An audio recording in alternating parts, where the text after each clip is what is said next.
withdraw na tayo sa ating XNES, sa ating trading journey. $20 natin kanina, umabot ng 200. So, may 40 ako na iwan sa isang account. Ito, nilipat ko yung 160 para i-withdraw. Ayan, click na natin yung withdraw. Tapos, Paymaya. And 160.42. Simutin na natin, guys. Yung PHP neto is 9,025. $160.42 ang PHP 9,000. Confirm lang natin. So, magsisend siya ng verification code sa number na natin, register. So, wait ko na lang. Wait ko na lang.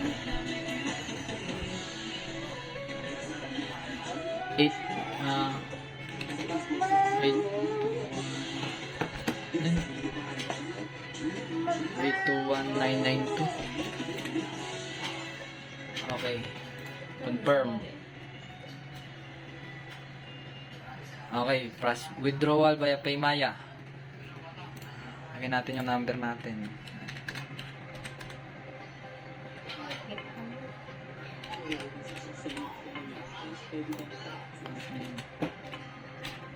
Hindi ko lang papakita yung number, guys, ha. Confirm. Okay, your request is in progress. So, ayun na, guys. Okay, go to merchant. Check na natin kung malis na. Tsaka sa history. Mabilis lang dito, guys, yung yung withdrawal. View history. So, ayun na, guys. Yan. 160 process. So, ito yung mga withdraw ko. Ayan, withdraw. Nakapag-withdraw na ako dito, guys. Ayan, 159. Tapos, ito yung transfer natin kanina na 160. Tapos ngayon, withdraw na natin 160.42. Ayan.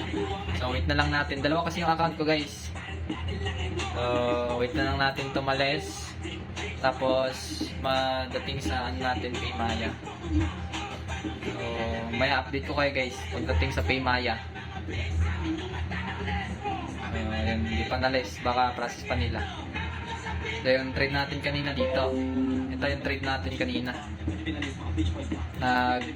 Nag-short, tapos nag-long naman tayo dito, tapos dito sa dito nakapag-short tayo dito. Dito lang yan, ayan.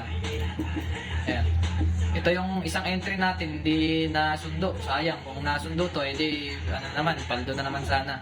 Pera na naman sana. Pero okay lang yan. Dito nakapag-out tayo dito ata, banda. Dito. Mga dito area. Nakapag-out. So, ayun. Check natin kung naalis na.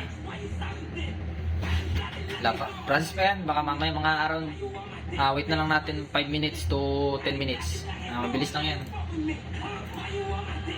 Update ko kayo mamaya, guys. Let's go. So, yun, guys. Nag-appear na sa natin sa Paymaya. Wait lang. Ayan. So, ito yung yung withdraw natin kanina sa sa XNES.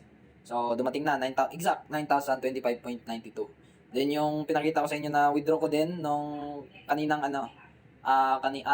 bali 2 AM na ngayon. 2 AM na ng Thursday. Madaling araw na 2 AM. So, kahapon yun. So, dalawang withdraw tayo kahapon. So, ngayon ko lang na-check kasi ako, may pinuntahan lang. So, dumating na, kanina pa pala to dumating. 11:46, so kahapon pa dumating. So, yun, nakapag-withdraw tayo 9,000, then 9,000. Yun yung $159. Ito yun. Tapos, yung 160 natin na withdraw. So, yun. Kung gusto niyo hindi ko siya advisable sa mga sa mga bago pa sa trading. Bago pa, yung wala pang knowledge. Pero kung gusto niyo talaga ng ganito, try niyo muna mag-learn, then try niyo muna mag-demo. Manood kayo ng YouTube, mga tutorial, ganun, yung mga strategy. Strategy ko kasi, guys, ICT, Smart Money Concept, SMC. So, if ever man na papasok kayo sa gantong journey, yung link ng pinagtitradean ko, yung platform na ginagamit ko, kasi secured, okay, goods, yung pera, walang problema, mabilis. Excuse. Mabilis yung yung transaction, lalo sa withdraw. Walang problema sa withdraw, walang questions, kung ilang pa yan, or 50 mil, 100K, or ilang ba yan. Walang, isang araw lang yan, transaction na yan. So, kung gusto nyo pumasok sa ganito, ilalagay ko yung link sa description or sa comment box. Ipipin ko lang. Then yung yung partner code para yung partner code is for for your stop out protection, para may stop out protection kayo in case na yung SL nyo papatong na siya doon, hindi pa siya agad-agad ASL, hindi siya agad-agad ma-stop loss, parang may may tawag nito, may distance. Parang dadagdagan yung funds mo para hindi ma-stop out bigla. So yun yung purpose ng partner code. Make sure na nakalagay yung partner code, guys. So yun lang, lalagay ko yung sa description or sa comment yung link. So yun lang. Happy trading.